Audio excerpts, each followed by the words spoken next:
ఏంటి విశాఖ తీర ప్రాంతంలో ఎలా ఉంది? ఎక్కువగా అక్కడే చెట్లు భయంకరమైన ఈదురుగాలతో చెట్లు నేల కొరిగాయని ఇప్పటికే 72 నుంచి 80 చెట్లు తీశారని చెప్పి మనం అప్డేట్ చూస్తున్నాం. ఏంటి ఓవరాల్గా రాత్రి తీరం దాటినప్పటి నుంచి ఇప్పటి వరకు పరిస్థితి ఎలా ఉంది? అంటే తీరం దాటిన తర్వాత దాని ఇంపాక్ట్ అనేది వాస్తవంగా విశాఖపట్నం మిగతా ప్రాంతాల్లో కొంత తక్కువగానే ఉందని చెప్పాలి. సో నార్మల్గా ఏంటంటే విండ్ ఎఫెక్ట్ కూడా ఎప్పుడు 65 కిలోమీటర్లు అంటే 60 కిలోమీటర్స్ దాటితే సో ఆటోమేటిక్గా చెట్లు కానీ మిగతాయి కానీ కూలడానికి ఎక్కువ ఆస్కారం ఉంటుంది. అంటే నార్మల్గా సస్టైన్ అయినటువంటి విండ్ని చెట్లు కావచ్చు మిగతాయిగా ఏవైనా తట్టుకునేటువంటి వరకు ఉంటుంది. సో 60 కిలోమీటర్స్ ఎప్పుడైతే దాటిందో సో ఆటోమేటిక్ చెట్లు కావచ్చు, పూరిళ్ళు కావచ్చు, వీక్గా ఉన్న స్తంభాలు కావచ్చు, ఇలాంటివి కూలడానికి ఎక్కువ ఆస్కారం ఉంటుంది. నేను విశాఖపట్నం నగరంలో సుమారుగా ఒక 60 నుంచి 70 చోట్ల చెట్లు కూలినటువంటి పరిస్థితి. మరోవైపు నిన్న కాకుండా మొన్న మనం చూసుకుంటే హైయెస్ట్ రైన్ఫాల్ ఎంటైర్ ఆంధ్రప్రదేశ్లో ఒక విశాఖపట్నంలోనే సో కొన్ని చోట్ల 19 సెంటీమీటర్లు, అలాగే భీమిలిలో ఒక 17 సెంటీమీటర్లు, అలాగే నగరంలో ఒక 14 సెంటీమీటర్లు కురిసినటువంటి పరిస్థితి. సో నిన్న మార్నింగ్ నుంచి నగరంలో విండ్ ఎఫెక్ట్, రెయిన్ కూడా కొంత తక్కువ ఉన్నప్పుడు కూడా ఈరోజు మార్నింగ్ నుంచి కొంత విండ్ ఎఫెక్ట్ ఉంటుంది. ఎందుకంటే అది ఆల్రెడీ కాకినాడ దగ్గర క్రాస్ అయ్యి ల్యాండ్ ఫాల్ అయిన తర్వాత సో ఇది మళ్ళీ పైకే వస్తుంది కాబట్టి దాని ఇంపాక్ట్ అనేది కొంత ఉండేటువంటి అవకాశం ఉంది. సో ఇంకోటి ఏంటంటే యంత్రాంగం కూడా ఎప్పటికప్పుడు కలెక్టర్ కావచ్చు, జీవీఎంసీ కమిషనర్ కావచ్చు, సో స్పెషల్ ఆఫీసర్ వీళ్ళంతా మానిటర్ చేసి ఒక 20 క్విక్ టీమ్స్ని ఏర్పాటు చేశారు. ఎక్కడైనా ఒకవేళ చెట్టు కూలితే సమాచారం ఇచ్చిన గంటలోపే పూర్తిగా కట్ చేసి క్లియర్ చేసినటువంటి పరిస్థితి ఉంది. అలాగే ఒక 2 చోట్ల కొండ చర్యలు విరిగిపడ్డాయి, వాటిని క్లియర్ చేశారు.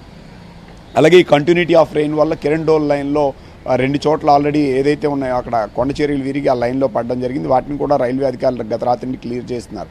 సో మరోవైపు ఏదైతే ఏజెన్సీకి వెళ్ళేటువంటి మార్గాల్లో కూడా కొన్ని చోట్ల కొండ చర్యలు విరిగి పడితే వాటిని కూడా క్లియర్ చేయాలి. అంటే సో ప్రభుత్వ యంత్రాంగాన్ని అప్రమత్తం చేయడం వల్ల ప్రజలకి అంటే చిన్న చిన్న ఘటనలు జరిగినా ప్రజలకు ఇబ్బంది కలగకుండా సో ప్రభుత్వం చర్యలు తీసుకోవడంలో పూర్తి స్థాయిలో సక్సెస్ అయింది అనేది మాత్రం మనం స్పష్టంగా చెప్పొచ్చు. ఆల్రెడీ ఇప్పుడు అది క్రాస్ అయిన తర్వాత మనం చూసుకుంటే ఆల్రెడీ ల్యాండ్ ఫాల్ అయిన తర్వాత క్రమంగా ఆల్రెడీ బలహీనపడింది. ఇప్పుడు ప్రస్తుతం సైక్లోన్గా కొనసాగుతుంది. మరొక 6 గంటల్లో అది ఈరోజే దాదాపుగా డిప్రెషన్ స్టేజ్ కంటే తుఫాన్ నుంచి తీవ్ర వాయుగుండం నుంచి వాయుగుండానికి కూడా క్రమంగా బలహీనపడుతుంది. బట్ బలహీనపడినప్పటికి కూడా దాని ఇంపాక్ట్ అనేది ఇప్పుడు ఆంధ్రప్రదేశ్తో పాటుగా అటు తెలంగాణ మీద కూడా దాని ఇంపాక్ట్ ఆల్రెడీ స్టార్ట్ అవుతుంది. తెలంగాణ ప్రాంతాల్లో ఇప్పుడు చాలా చోట్ల రెయిన్స్ పడుతున్నాయి.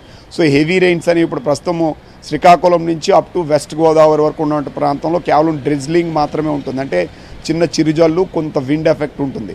రిమైనింగ్ పార్ట్లో మాత్రం మనం చూస్తే కృష్ణా, గుంటూరు, బాపట్ల, అటు కర్నూలు కావచ్చు, అలాగే ఇటు ప్రకాశం, అలాగే ఇటు కర్నూలుతో పాటు మిగతా ఉన్న రాయలసీమ బెల్ట్లో కడప ఈ ప్రాంతాల్లో మాత్రం ఇప్పుడు ప్రెజెంట్ హెవీ రెయిన్స్ పడుతున్నాయి. అలాగే దక్షిణ తెలంగాణ జిల్లాల్లో ప్రెజెంట్ హెవీ రెయిన్స్ పడుతున్నాయి. సో మిగతా ఉత్తర తెలంగాణ ఈ ప్రాంతాల మధ్యాహ్నం నుంచి రెయిన్స్ పడడానికి ఆస్కారం ఉంది.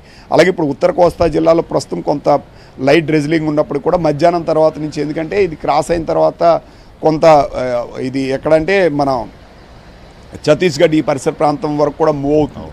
సో మూవ్ అయినప్పుడు ఇటు రైట్ బ్యాండ్లో ఉన్నటువంటి ఉత్తర కోస్తా జిల్లాలో కూడా రెయిన్స్ పెరగడానికి ఆస్కారం ఉంది. కాబట్టి ఈరోజు రెయిన్స్ అనేవి కొనసాగుతాయి. బట్ నిన్న మొన్న ఉన్నటువంటి విండ్ ఎఫెక్ట్ అనేది కొంత తగ్గేటువంటి అవకాశం ఉంటుంది. రెయిన్ కూడా క్రమంగా తగ్గేటువంటి అవకాశం అయితే ఉంటుంది. సో హెవీ రెయిన్స్ కానీ మనం నిన్న చూసుకున్నట్టయితే నెల్లూరు ఈ పరిసర ప్రాంతాల్లో హెవీ రెయిన్స్ దాదాపు 23 సెంటీమీటర్ల వరకు కంటిన్యూటీ ఆఫ్ రెయిన్ పడినటువంటి పరిస్థితి ఉంది. సో మిగతా ప్రాంతాల్లో క్రాస్ అయిన ఏరియాలు ఎప్పుడు కూడా సైక్లోన్ వచ్చేటప్పుడు